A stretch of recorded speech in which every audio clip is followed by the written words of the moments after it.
Et j'essaye de voir le Coran et la Bible, de les comparer. Donc c'était pesant. C'était de plus en plus pesant. Wow. Raison pour laquelle nous disons si base de ces différentes sourates, Allah ne peut pas être le créateur du ciel et de la terre et le Coran ne peut pas être un livre sacré.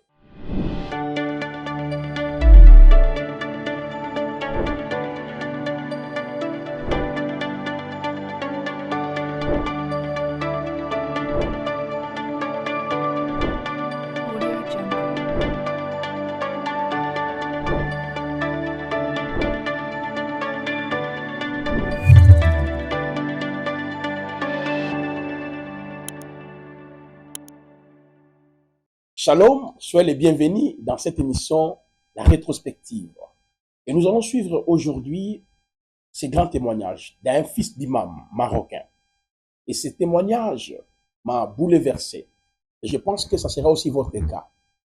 Pour ne pas aller plus loin, j'aimerais vous dire, aimez, partagez, commentez. Après avoir suivi ces témoignages, il y a 3 parties. On va commencer par la première partie, deuxième et troisième partie. Let's go. Merci, thank you. Très content de recevoir Rachid sur ce plateau. Ça me fait vraiment tellement chaud au cœur aujourd'hui. Et j'ai pas envie de diminuer qui tu es. Je sais que tu es d'origine d'Afrique du Nord. C'est pas de ta faute, ça soigne. Hein. Mais ce que je voudrais dire aussi, c'est que tu effectivement très actif aujourd'hui, puisque tu tiens aussi une émission de télévision où tu abordes un petit peu les points de convergence et de divergence. Ouais. Mais est-ce que tu pourrais te présenter à nos amis un peu plus pour te connaître? Je m'appelle Rachid, je suis né et j'ai grandi au Maroc. Mon père était l'imam local de la mosquée. Et j'ai vécu au Maroc jusqu'à l'âge de 32 ans et je suis parti à ce moment-là.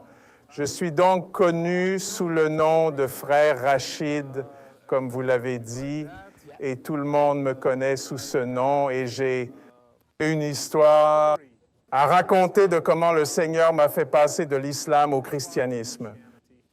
Et je partage beaucoup de sujets que j'ai moi-même traversés et je partage. Je suis donc connu par mes vidéos sur YouTube en arabe et elles sont également traduites dans d'autres langues. Yeah, et puis avec l'intelligence artificielle aujourd'hui, tu peux même le faire en espagnol, presque en chinois, hein, presque. Hein. En tout cas, frère Rachid, je suis vraiment honoré, vraiment aujourd'hui de t'interviewer. Tu es dans une place qui est confortable et effectivement, tu es d'origine marocaine, mais ma première question, tu es marocain, tu es d'un arrière-plan musulman, mais cet islam-là, tu l'as pratiqué par naissance, par héritage. Est-ce que tu peux dire un petit peu à nos auditeurs, je dirais, quel a été ton parcours, quel a été ton cheminement spirituel? Au Maroc, personne ne se pose de questions sur leur foi. Nous naissons donc dans une famille musulmane, nous faisons comme tout le monde, nous suivons le chemin de nos parents, ils essaient de nous donner la meilleure éducation, la meilleure qu'ils connaissent. Mon père était l'imam de la mosquée. Il a essayé de me donner tout ce qu'il savait. Il a commencé à m'enseigner dès mon plus jeune âge. Très jeune, le Coran, les hadiths, les prières. Je ne comprenais pas grand-chose, mais j'ai essayé d'en apprendre le plus possible quand j'étais enfant. J'ai mémorisé quelques sourates du Coran. Il m'emmenait à la mosquée. Parfois, je dormais là-bas parce que je pouvais rester jusqu'à tard quand il faisait la dernière prière. C'est comme ça que j'ai été élevé. Toute ma famille est religieuse. Mon grand-père a mémorisé tout le Coran. Mon oncle a mémorisé tout le Coran. Donc, toute la famille autour de nous est religieuse.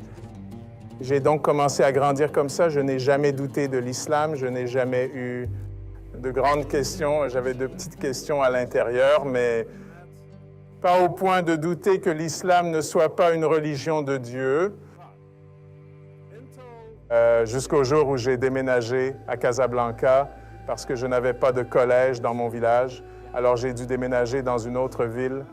Je suis resté avec mon oncle et j'ai eu la chance d'avoir un peu plus de temps libre parce qu'avec mon père, je n'avais pas de temps libre.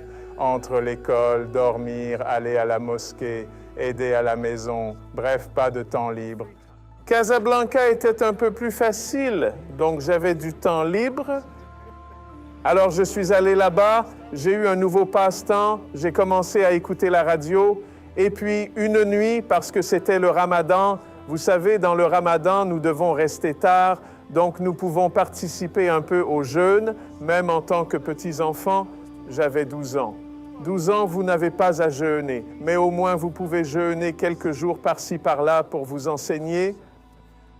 Et donc je suis resté tard et à la radio, je suis tombé sur une station et c'est la première fois que j'entends l'Évangile, l'histoire de Jésus-Christ selon les Évangiles. How old are you this time? I was 12. 12.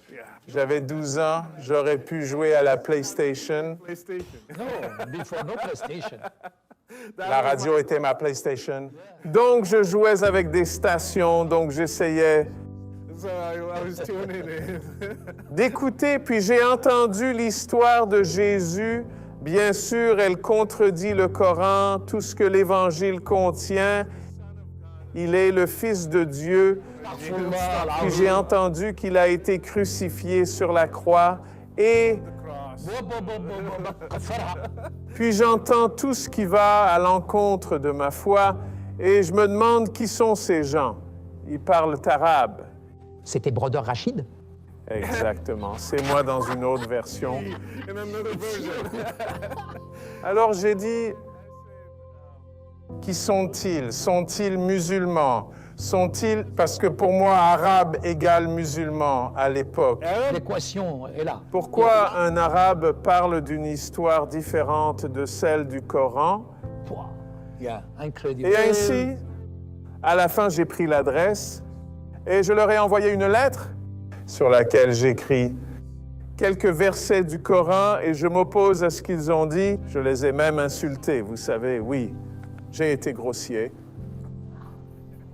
Alors, ils m'ont envoyé une autre lettre et ça a duré 4 ans. 4 years. 4 ans, oui. Et Quelle patience! puis, pendant ces années, j'ai eu des hauts et des bas. Parfois, je suis émotif. Oui, bien sûr, parfois je pleure. Parfois, je ne peux pas le gérer parce que c'est écrasant.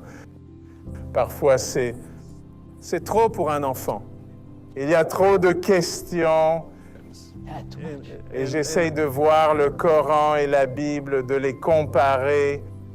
Donc, c'était pesant. C'était de plus en plus pesant. Wow. Parfois, je restais jusqu'à 4 ou 5 heures du matin à prier Dieu et pleurer entre le Coran et la Bible. Et là, frère Rachid, tu es parmi des millions de personnes, tout seul, à pleurer, à te poser des questions. Vous êtes sur TBNFR. Tout le monde doit savoir qu'aujourd'hui, la même expérience, le même cheminement, le même parcours qu'a fait Rachid, vous n'êtes pas seul. À ce moment-là, Rachid, dans la solitude, dans la douleur, dans les larmes, dans les cris, la Bible, qui est la parole de Dieu, elle dit, quand un malheureux crie, l'Éternel, il entend. Qu'est-ce qui se passe dans cette solitude? C'était accablant, c'était tellement de choses, oui, qui se passaient à l'intérieur. Tant de questions. À propos de ma famille, est-ce qu'ils ont tort? Mon père est une idole. Il est the imam. Il sait tout. Il a toutes les réponses pour moi, son fils. Wow! Et s'il se trompait? Alors vous perdez. Vous perdez la confiance, vous perdez la vérité, vous n'avez plus de base. Yes. Oui, vous n'avez plus de fondation pour. Alors j'ai commencé à remettre en question ma famille, la société. Tous les Marocains ont tort. Oh. Je suis le seul à l'avoir ici. C'est très, très inconfortable. Yeah, Et aussi, C'est tellement extraordinaire. Lui, son père était imam, est marocain. Et je pense que le Coran ne peut pas être un livre révélé. Je vais vous donner quelques sourates. Et à travers ces différentes sourates, vous allez vous rendre compte, la sourate 37, le verset 125, la sourate 23, le verset 14, et la sourate 6, le verset 121 à 122, vous allez vous rendre compte que le Coran ne peut pas être un livre révélé. Et raison pour laquelle le Seigneur est en train de toucher ses enfants en les délivrant sous l'emprise de l'ennemi. Je voulais d'abord que nous puissions analyser ce sourate, et vous allez voir qu'il n'y a que des contradictions à mettre dans le Coran. Allah du Coran, lorsqu'il essaye de raconter une histoire, il finit toujours de se contredire. Lisons par exemple cette sourate. La sourate 23, le verset 14. Dieu ou Allah est-il le créateur ou l'unique créateur? Il est écrit, ensuite nous avons fait du sperme une adhérence et de l'adhérence nous avons créé un embryo, puis de cet embryo nous avons créé des os et nous avons revêti les os de chair. Ensuite nous l'avons transformé en une toute autre création, gloire à Allah, le meilleur des créateurs.